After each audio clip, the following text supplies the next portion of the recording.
Ça a un goût de...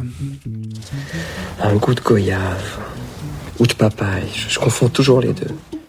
J'ai trouvé un goût de pomme. C'est un goût de viande de porc. Non mais c'est une chronique, ça a un goût de... Avec des recettes, des choses qui ont du goût. Du goût. Du goût. C'est ce goût de l'amour. Un goût de crotte de nez. Non, Ah oui, t'as un goût d'haricots verts. Beaucoup bon goût. Oh, c'est déjà la rentrée. Et puis la semaine, elle risque d'être charrette. Moi, j'ai déjà des patientes qui s'inquiètent du carnage en termes d'équilibre alimentaire que ça risque d'être si elles n'ont pas le temps de cuisiner. Alors, je te propose qu'on donne un petit peu à tous ceux qui s'inquiètent des astuces pour que la semaine de la rentrée se passe en gourmandise et avec un minimum de temps à passer en cuisine. Alors moi, j'ai décidé d'anticiper. Je vais anticiper les repas sur toute la semaine. Je fais mes menus. Pendant le week-end, je fais ma liste des repas. Je fais les courses. J'ai tout ce qu'il faut pour toute la semaine. Et le dimanche après-midi, je me mets en cuisine et je commence à préparer. Oh, mais c'est génial, tu fais du batch cooking en fait. Du quoi ? Du batch cooking, tu sais, on en parle pas mal depuis je sais pas, 2 ans peut-être. C'est le principe de préparer en un coup les menus des jours suivants. Donc finalement, tu t'organises et puis dans la semaine, t'as quasiment plus rien à faire. Bon, bah alors je fais du batch cooking. Exactement, sans le savoir. Donc je vais faire quoi ? Je vais préparer des grands plats et des choses qui vont tenir au corps. Parce qu'on a quand même besoin de manger la semaine de la rentrée. On a besoin d'énergie. Voilà, on a besoin d'énergie. Alors, des lasagnes aux légumes. Moi, j'aime beaucoup les lasagnes aux légumes. Des flans salés, des tartes aux légumes avec du poulet, du fromage, des petites graines, voilà. Et j'aime bien aussi faire des galettes bretonnes. Alors, des galettes bretonnes garnies. Tu les prépares à l'avance, tes galettes bretonnes ? Bah oui, tu peux faire ça. Tu les prépares, tu fais ta pâte à galettes, tu cuis les galettes comme des crêpes, et puis tu les garnis et tu les congèles. Et ça se congèle très bien. Et le jour où tu as besoin, où tu as envie de manger les galettes pour ton repas, tu les sors, un petit peu de beurre dans la poêle et hop, et c'est drôlement bon. Mais quelle bonne nouvelle. Et ça fait un plat complet, sans gluten. Puis c'est tellement bon, je suis folle de galettes bretonnes et de sarrasin. Oui, ça c'est... ça donne un petit goût de vacances. Si on a passé ses vacances en Bretagne, en plus, ça rappelle les vacances. Oh oui, on a besoin de les prolonger. Et puis j'aime bien aussi, pour les enfants, préparer les gâteaux pour le goûter. Ça évite d'aller acheter tout un tas de choses sous plastique. Et voilà. Qui sont vraiment pas très bonnes pour le cerveau, l'hyperactivité, avec tous les sucres, les trucs qu'ils mettent dedans. Donc moi, j'ai décliné, depuis que mes enfants sont petits, la fameuse recette du gâteau au yaourt sous toutes ses formes. Je pense que je pourrais écrire un livre de 500 ou 600 recettes du gâteau au yaourt avec tout un tas de parfums. C'est très vite fait, c'est très simple, ça cuit en une demi-heure et du coup, on a un bon gâteau pour le goûter fait maison. Et il se conserve bien, ce gâteau ? Oui, il se conserve bien. Ça se conserve bien. Enfin, en fait, il se conserve bien, mais j'ai jamais vraiment réussi à savoir si ça se conservait bien parce que ça part trop vite. Et les autres plats que tu as préparés, là, du coup, quiche, gratin, etc., ça va se conserver plusieurs jours pour la semaine ? Eh bien oui, tu peux les conserver au moins 3 jours au frigo. Alors évidemment, quand c'est des grands plats, il faut avoir un petit peu de place pour les stocker. Il faut prévoir. Mais, voilà, il faut prévoir. Mais tu peux aussi congeler des petites portions et puis avoir juste à les sortir quand tu veux t'en servir. Mais oui, c'est génial. Tu n'as plus qu'à passer, par exemple, des petites cassolettes que tu passes au four. Et voilà. C'est super pratique. Exactement. Génial, mais dis donc, qu'est-ce que t'es organisée, toi, alors ? Oui, non, en fait, je suis pas du tout comme ça, Anne, tu le sais bien, tu te moques de moi. Ouais, en fait, j'arrive pas à tenir ce genre de programme, moi. Ça, c'est les bonnes intentions. C'était de belles intentions. Les bonnes intentions de la semaine de rentrée, mais en fait, je tiens pas du tout, parce que pour moi, la cuisine, c'est de la créativité et de l'improvisation. Donc, moi, en fait, mon grand plaisir, c'est d'improviser avec ce qu'il y a dans le frigidaire. Encore faut-il qu'il y ait des choses dans le frigidaire. Oui, ça, c'est la base. Moi, je te rejoins rejoins pour ce qui est de l'improvisation. C'est vrai que la cuisine qui me réjouit le plus, déjà, c'est de la faire, même si je passe très peu de temps en cuisine, même si c'est 10 minutes, c'est toujours un temps de méditation, de contact avec les aliments, etc., qui me fait du bien. Et puis, il faut absolument, effectivement, que le frigo et les placards soient bien remplis.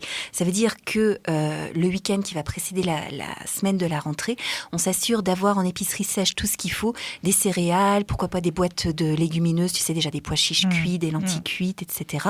On a du bon pain aussi, du bon pain au levain qui va se conserver plusieurs jours. Il faut des pâtes, évidemment, il faut du riz. On va en reparler après dans les petites recettes qu'on peut faire en express. Et puis côté frigo, il faut avoir des protéines qui vont se conserver longtemps, genre du bon jambon blanc, du jambon cru, pourquoi pas du saumon fumé, du tofu, c'est pratique à mettre en œuvre, ça se conserve. Dans le congélateur, on peut avoir quelques saucisses, on peut avoir des steaks hachés qui vont être faciles à égrener, on peut avoir aussi des blancs de volaille, des filets de poisson, voilà, tout ça c'est très pratique à mettre en œuvre ensuite rapidement dans la semaine. Pour côté placard, côté protéines, on a aussi évidemment du thon en boîte, des sardines, des harengs, des choses comme ça, voilà, qu'on va pouvoir manger sans avoir besoin de les cuisiner.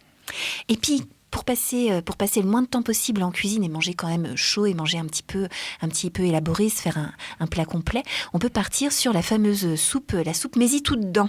Oh, c'est sympa ça. Alors, qu'est-ce que tu mésis dans cette soupe? Qu'est-ce que j'y mets? Donc, je commence par lancer un bouillon. Donc, je fais juste frémir de l'eau. Des fois, j'ai mis des épices déjà dedans. Pourquoi pas du gingembre, des petites graines comme du cumin, du fenouil, de la coriandre, etc. pour parfumer mon bouillon. Une petite feuille de laurier, par exemple. Voilà. Le temps que mon eau soit portée à frémissement, je vais découper des petits légumes en lamelles. Par exemple, je vais couper une carotte en fines rondelles. Je vais couper quelques lamelles de choux, etc. Quand l'eau frémit, paf, je jette mes petites lamelles de légumes dedans. Je vais y ajouter ensuite, par exemple, des lamelles de jambon ou des dés de tofu qui font la protéine. Tout va cuire dans le bouillon. Je vais jeter aussi, pourquoi pas, une poignée de riz qui a été cuit, qui reste de la veille, etc. Ou quelques petites pâtes, des vermicelles et tout. Et je vais finir par un petit filet d'huile. Et du coup, tu as une assiette complète avec le féculent, avec la protéine, avec le légume, le petit filet de matière grasse et évidemment les épices pour relever, pour la digestion. Ça doit être très savoureux en plus. Hein. C'est super savoureux, c'est super digeste. Tu as des dizaines de combinaisons possibles et c'est hyper rapide. Ça, c'est important. Voilà, tu fais absolument avec tout ce que tu as dans le placard, donc là, la créativité, elle est infinie. Donc, il y a ça qui est très pratique. Sur le même modèle, mais pas dans un bouillon de base, tu peux faire des petites poêlées express aussi. Alors, pareil, tu vas chercher dans toutes les catégories dont tu as besoin. Protéines, tu vas émincer un petit blanc de dinde, tu vas utiliser des dés de tofu, des lanières de saumon fumé. Tu vas rajouter quelques légumes qui soient émincés, par exemple, poivrons, oignons, ou taillés en rondelles à nouveau, ou en petits dés comme carottes, courgettes, etc. Tu rajoutes un petit reste de féculent ou un féculent que tu as fait cuire à côté, des nouilles chinoises, du riz. Tu peux ajouter, pourquoi pas, quelques pois chiches cuits en bocal égouttés. Voilà. Tu arroses de sauce de soja, tu mets un petit peu d'épices et paf, tu as ton plat complet. Ah, mais tu vois, c'est la créativité, ça. Ça, c'est vraiment super. Puis je vais te dire, la créativité de la fille qui a envie de bien manger et d'aller rapidement, elle est hyper stimulée. Je te reconnais bien là. Alors après, ce que j'adore, qui est complet, qui est nutritif et qui est hyper réconfortant, c'est la tartine repas. Ah ouais, ça c'est... Et puis ça, les enfants, ils adorent. Hein. Mais évidemment, puis c'est pas la que fête. Les enfants, d'ailleurs. Non, pas que les enfants, évidemment. Donc du pain, évidemment, le pain le plus large possible pour avoir la tartine la plus large possible, parce que c'est encore meilleur quand c'est immense. Et puis un bon pain avec une belle farine. Mais oui, on va utiliser un bon pain, au moins semi-complet, qui a du goût, etc. Pourquoi pas un pain d'épeautre. Et voilà, chez Nathalie, aux Sources du Pain, on a une belle miche, tu sais, de pain complet qui est mousseuse. Elle est vraiment très bonne, ce pain-là. C'est une merveille. On va arroser avec un bon coulis de tomates. Alors, on se casse pas la nénette, c'est le coulis qui sort du bocal. On va pas s'enquiquiner à customiser. À la limite, on parsème avec des petites herbes de Provence, éventuellement un petit peu d'ail en semoule. Et puis au-dessus, on va mettre tantôt du jambon blanc ou cru. On va mettre quelques sardines, pourquoi pas quelques brins de fromage râpé, des rondelles de tomates fraîches et paf, au grill, accompagné d'une bonne salade, pourquoi pas parsemée avec des petites graines. C'est tip top. Ouais, je sais pas pourquoi, mais je commence à avoir faim. Ah, on se demande pourquoi. Bon, après, toujours dans le but de nous décomplexer, évidemment, les champions des repas rapides sont les pâtes. Ah oui, les pâtes. Mais oui, il ne faut pas avoir peur de faire des pâtes, il ne faut pas avoir honte de faire des pâtes, c'est nutritif, c'est rapide, et puis c'est réconfortant. On va avoir vraiment besoin de réconfort en cette semaine un petit peu speed. Donc on fait des pâtes qu'on va juste faire cuire, on les accompagne pareil avec une petite protéine rapide, toujours notre jambon blanc cru, un steak haché surgelé qu'on va juste égrener à la poêle ou des petites miettes de thon. Si on a le courage, on fait une petite omelette, on la coupe en lanières, ou alors du tofu qu'on a coupé en petits dés ou qu'on a écrasé à la fourchette, du fromage râpé, bref. Les légumes, très simple, des carottes en petits dés qu'on va jeter dans l'eau de cuisson des pâtes, comme ça c'est une bonne idée, comme ça on gagne du temps. On gagne du temps, mais bien sûr, voilà. Ou alors juste une petite salade pour accompagner, on arrose toujours notre petit filet d'huile d'olive, les herbes, les épices, et paf, on a à nouveau un plat complet et qui peut se renouveler tous les soirs, parce que les pâtes, il y a les torsettes, il y a les penne, il y a les tagliatelles, donc c'est toujours différent. Ouais, ça, c'est super. Donc voilà, ne pas avoir peur. Et ne pas avoir honte, parce que je sais qu'il y a beaucoup de personnes qui ont honte de faire que des pâtes, ils ont l'impression de ne pas cuisiner. Mais non, c'est simple et c'est nutritif et c'est réjouissant. Donc osons faire des choses simples et pour se faire du bien, non mais des fois. Oui, puis en plus c'est quand même super créatif et il y a plein de choses différentes. Ouais, ça c'est chouette. Bon, finalement cette semaine de rentrée, elle va pas être si dure que ça. J'espère, parce que quand on mange des bonnes choses, en général c'est plus agréable. Donc prenons grand soin de nous, même si c'est avec des petites choses simples et rapides, prenons soin de nous avec des bonnes choses. Ouais, et faisons-nous plaisir. Ça a un goût de la chronique culinaire de Radio Alto. Retrouvez les recettes sur le site de Radio Alto, la page Facebook de Valérie et Alice Traiteur en Bauge, ainsi que sur le blog des Mangeurs Libres.